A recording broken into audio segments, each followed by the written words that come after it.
Assalamualaikum warahmatullahi wabarakatuh. Salam sejahtera buat kita semua. Waalaikumsalam warahmatullahi wabarakatuh. Semangat pagi, Bapak Semangat Nur pagi. Afif. Afif Nur, Pak. Afif Nur. Nur Afif kelingan kancaku, Pak. Oh, nggih. Bapak Afif Nur dari Kantor Kementerian Agama Kabupaten Kudus, Sekretaris BP4. BP4 nggih. Luar biasa. Badan Badan Penasehatan Penasehatan, Pembinaan, dan dan Pelestarian Perkawinan. Perkawinan. Nggih, BP4. Sehat, Bapak Afif? Alhamdulillah nggih. Alhamdulillah. Pandungane, Pak. Gini Pak Afif, kita mulai diskusi untuk memberikan edukasi kepada sedulur ISK. Tugas dan fungsi BP4. Oh, BP4. Apa itu Pak? Ben Nggih. rada do ngerti soalnya nek nggone Kemenak ngertine iki mung gur haji karo wong kawinan, Pak. Nggih. Nah, nek iki BP4 karena pelestarian perkawinan. Perkawinan.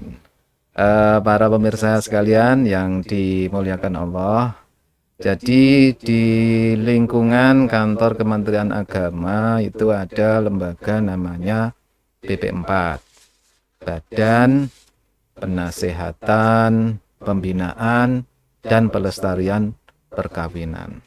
Ya, tugas utamanya adalah agar bisa membina keluarga sakinah mawaddah warahmah. Utamanya terutama yang sering menerima layanan dari BP4 itu, Pak, adalah sahabat-sahabat saudara-saudara kita yang rumah tangganya resah, yang bermasalah.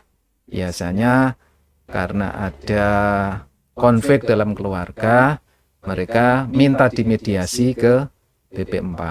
Itu Minta sebelum penasihatan. masuk ke pengadilan Ya, agama ya. betul. Sebelum masuk ke pengadilan agama, wabil khusus, lebih khusus lagi itu teman-teman kita yang dari ASN, Pak, itu. Karena Itu. mereka harus punya surat rekomendasi dari BP4 untuk mendapatkan izin mengajukan perceraian di pengadilan agama. Berarti memang kalau teman-teman yang kebetulan ada di ASN memang ada prosedur yang rada angel. Iya, memang. memang rada angel. Ya, karena ASN Nyun Sewu kan mereka sebagai teladan ya, sebagai contoh untuk masyarakat, sehingga dalam rumah tangga pun juga agar bisa memberikan contoh sebagai keluarga yang sakinah mawaddah warahmah, keluarga yang sejahtera, yang utuh. Karena memang ya sebagian dari tugas aparatur ya memberikan teladan kepada masyarakat. Dan memang dari sebagian ASN ini ketika mereka memohon untuk penasihatan, pembinaan, itu tidak semuanya kemudian bisa dikabulkan. Jadi Harus ada melalui beberapa kali mediasi. Iya. Kita panggil keduanya suami istri, beberapa kali tidak hanya cukup 1-2 kali, 3 kali bahkan 4 kali. Kalau memang sampai mentok peksone memang sudah tidak bisa dirukunkan, dikembalikan dalam satu rumah tangga, ya akhirnya dari BP4 ya mengeluarkan surat untuk bisa melanjutkan ke perceraian. Tapi tugas utamanya ya kita melestarikan pernikahan itu tadi. Sesuai dengan Ya, amanatnya. iya. Sesuai karo judulnya BP4 itu ya, ada pelestarian. pernikahan itu. Nah, ketika bicara BP4, kemudian ketika bicara pelestarian, kecenderungan Pak ini, Iya. berdasarkan informasi yang kita terima, angka perceraian itu kok naik. Pripun itu Pak? Bener ora kuwi? Ya, memang kalau berdasarkan data dari pemohon yang mengajukan untuk penasihatan, ada tren kenaikan. Dimulai dari 3 tahun terakhir, nggih, data ini Nyun Sewu di tahun 2019 itu hanya ada 7 pemohon yang minta dimediasi, minta diberikan bimbingan penasihatan oleh BP4. Kemudian pada tahun 2020 2 kali lipat malah. Ini pas 20 pas COVID, pandemi betul Pak Lurus. Jadi 14. Tapi dari 14 yang mengajukan ini ada satu yang berhasil didamaikan kembali, utuh kembali, tidak jadi mengajukan cerai. Terus tahun 2021 menurun, hanya ada 10. Alhamdulillah malah ada 2 yang bisa kembali didamaikan, dirukunkan. Itu berdasarkan data dari yang mengajukan ke BP4, karena BP4 itu kebanyakan dari ASN, meskipun juga ada dari masyarakat umum yang datang, yang minta untuk diberikan penasihatan. Dan kalau kita lihat Pak, kalau kita ini membicarakan masalah perceraian itu kan diawali dari sebelumnya karena adanya pernikahan. Kalau kita lihat angka jumlah pernikahan yang terjadi di Kudus ini, itu 3 tahun terakhir, tahun 2019 itu banyak. Sebelum pandemi ya, ada sekitar 7.000 pasangan yang menikah di Kabupaten Kudus ini. Kemudian tahun 2020 karena efek dari pandemi menurun menjadi 6.173. Menurunnya ya sidik ya, sekitar 800-an lah. Ini ya malah irit jano. Iya, betul. Karena tidak perlu harus rame-rame. Tidak ada pembatasan. Terus ketika sudah mulai ada pelonggaran tahun 2021 kemarin ada kenaikan lagi menjadi 6.442 peristiwa nikah di Kabupaten Kudus dalam 1 tahun. Tapi yang paling banyak itu tahun 2019 justru sebelum pandemi itu. Sampai 7.000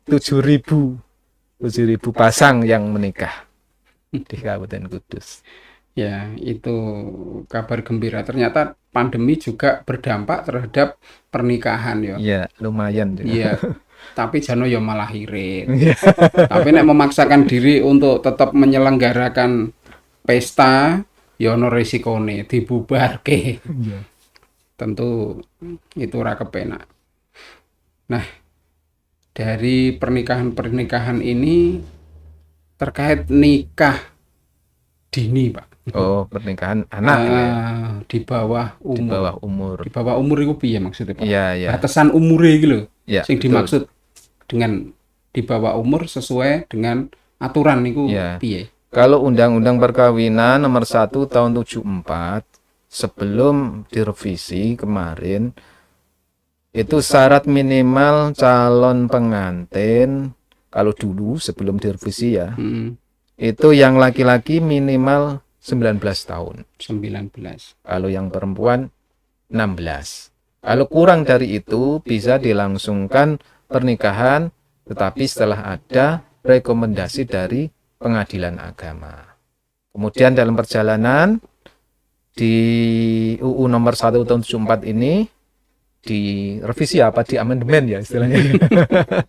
Kemudian untuk batasan umur ini kemudian dinaikkan sama-sama baik laki-laki pengantin yang pria maupun perempuan minimal 19 tahun. 19 tahun itu berarti sudah lulus SMA kan 18 tahun. Umumnya 18 tahun ya. Itu baru boleh menikah. Kalaupun kepeksone ya sama harus dengan rekomendasi dari pengadilan agama. Dan ini memang kecenderungannya Pak, dengan semakin ketatnya usia nikah menjadi baik laki-laki maupun perempuan 19 tahun itu malah kemudian banyak terjadi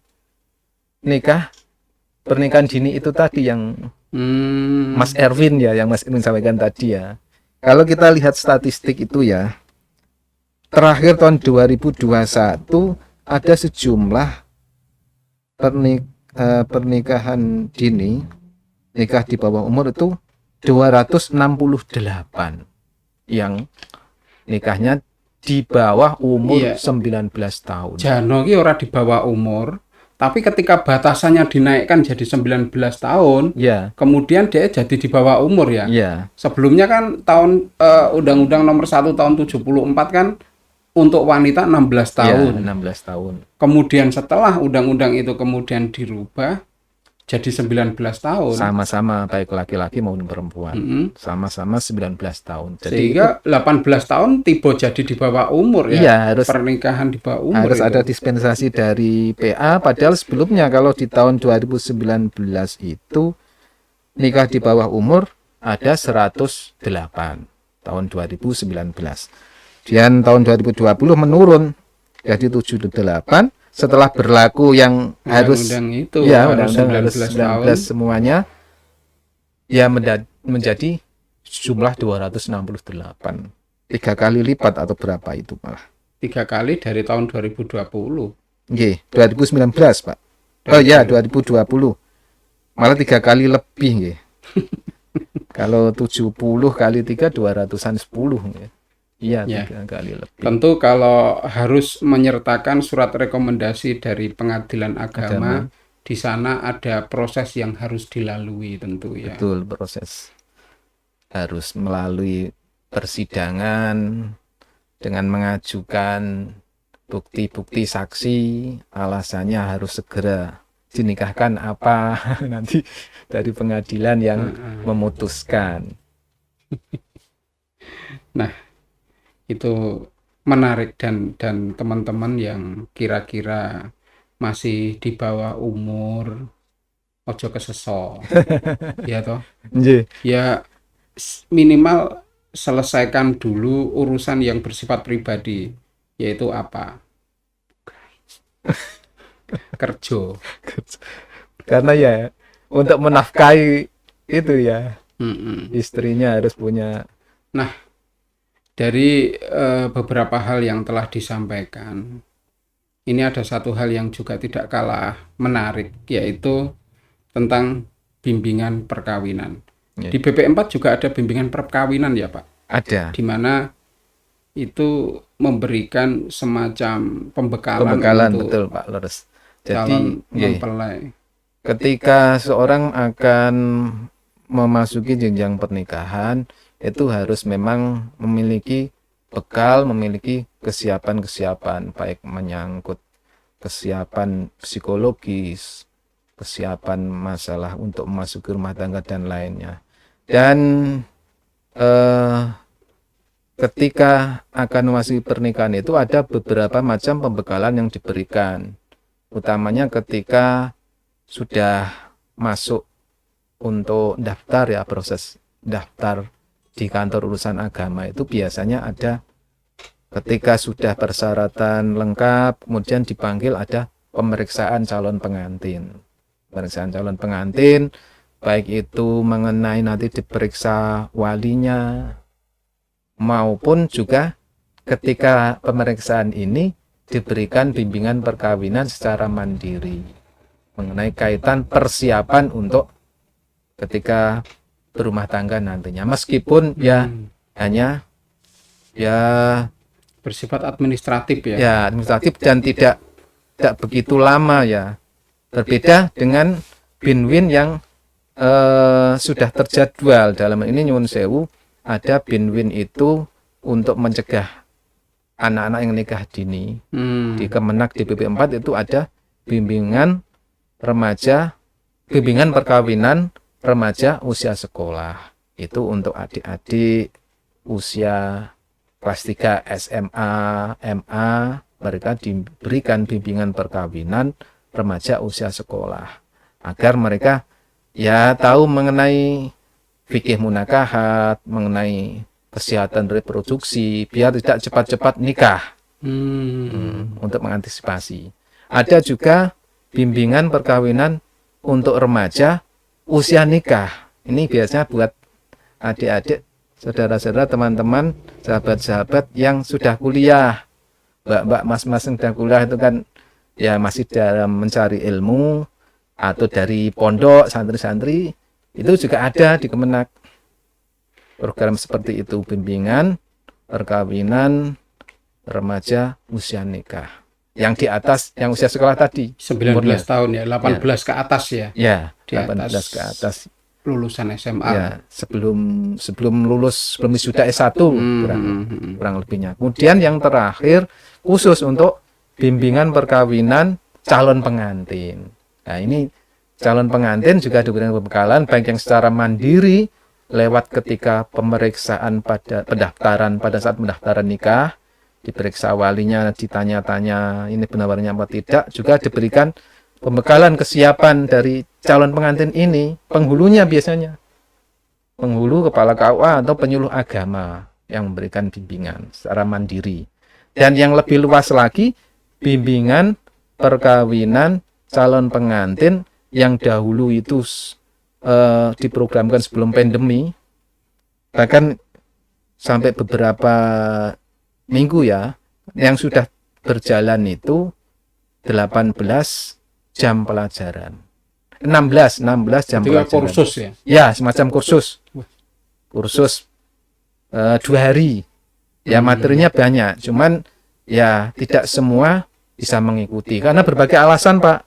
Justru ketika kita melaksanakan BINWIN, bimbingan perkawinan calon pengantin itu, yang model klasikal ini yang 2 hari 16 JPL itu, banyak yang sudah berkesempatan diundang untuk ikut.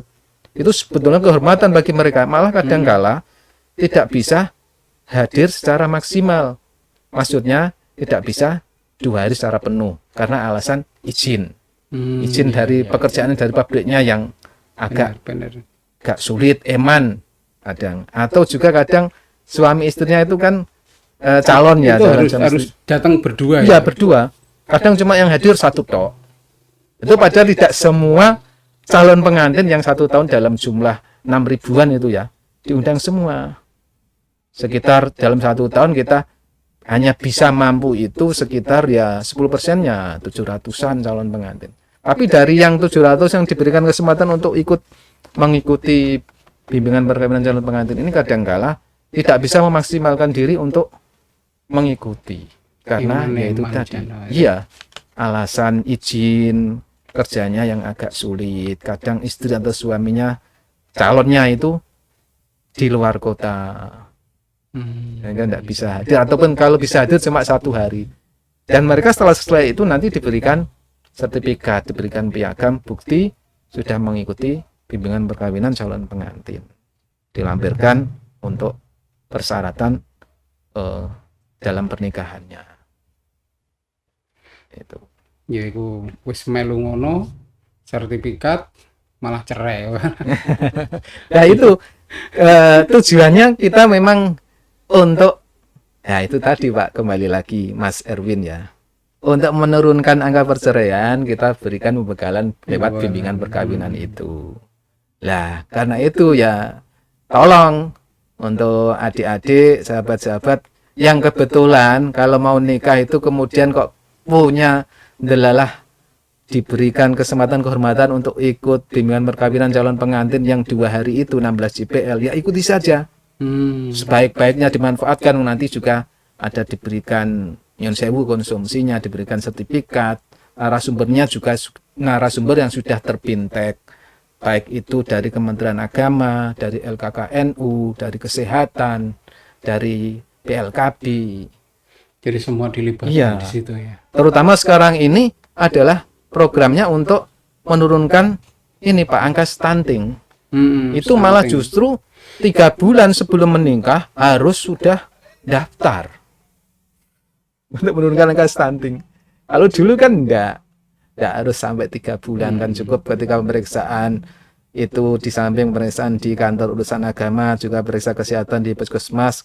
Enggak begitu banyak yang ditanyakan yang diperiksa. Tapi dengan sekarang mulai adanya untuk pencegahan stunting ini, calon pengantin 3 bulan sebelum melangsungkan akadnya dianjurkan untuk sudah mendaftar dalam rangka untuk pemantauan penurunan angka stunting. Ya, memang stunting itu seperti yang kemarin kita ada narasumber dari Dinas Kesehatan juga menyampaikan terkait tentang stunting, yaitu balita gagal tumbuh.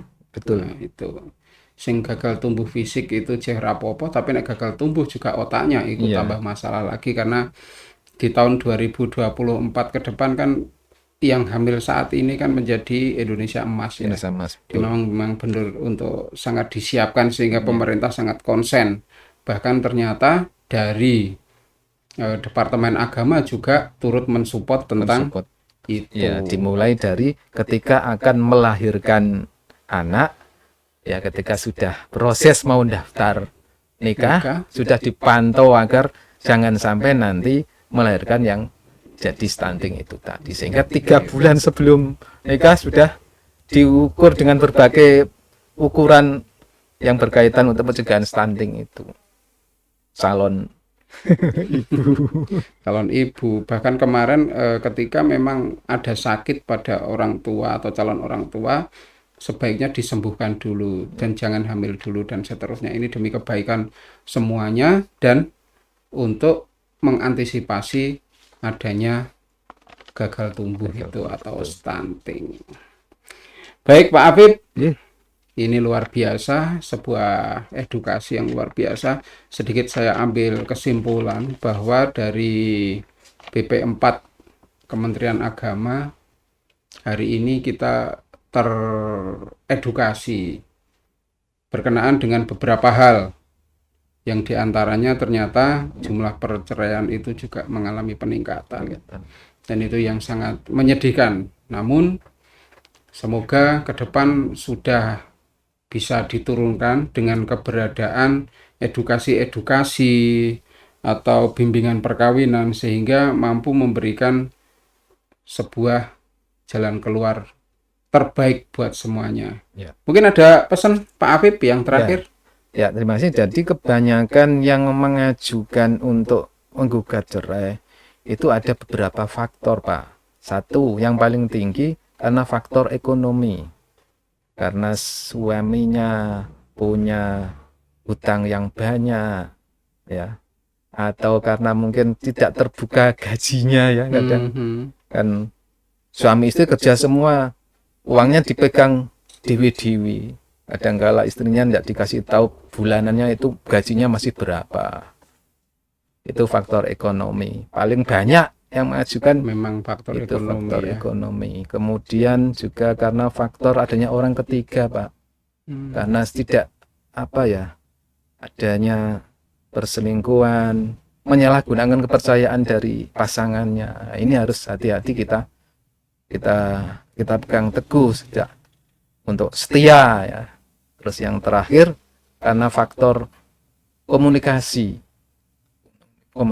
karena jarak yang berjauhan suami istri, atau komunikasinya kan biasanya lewat WA, lewat HP atau 1 bulan sekali, yang kadangkala karena tidak setia sama pasangannya bisa jadi sudah jauhan akan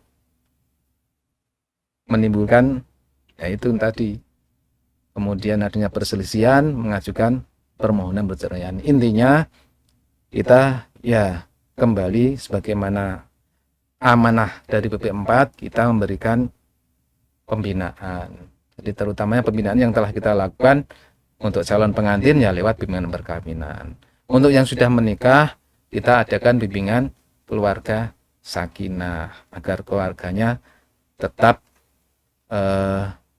utuh, menjadi bahagia sejahtera, terutama yang umur perkawinan 5 tahun ke atas.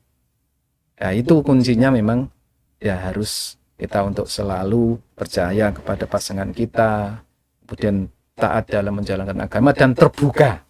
Yang benar terbuka kepada pasangannya. Kadang-kadang kan karena komunikasi ada ketika ketemu ya, kan kemudian ada baca WA dari suaminya atau istrinya, dari siapa temannya, kemudian curiga, cemburu. Ini juga jadi pemicu juga. Perceraian memang ya itu tadi, memang harus setia, kemudian untuk percaya dan selalu melaksanakan apa yang menjadi tuntunan agama. Karena kita dari Kementerian Agama dari BP4 sudah memberikan pembekalan untuk calon pengantin, juga untuk keluarga agar bisa menjadi keluarga sakinah, sudah kita lakukan. dan pada akhirnya akan kembali kepada dari masing-masing keluarga untuk berusaha melestarikan dari pernikahannya, gitu Pak. Luar biasa sekali Pak Afif Nur dari Sekretaris BP4 Kementerian Agama. Mungkin lain waktu kita juga akan membahas hal yang tidak kalah menarik, misalnya tentang haji bersama Kementerian Agama. Dan kita akhiri. Assalamualaikum warahmatullahi wabarakatuh.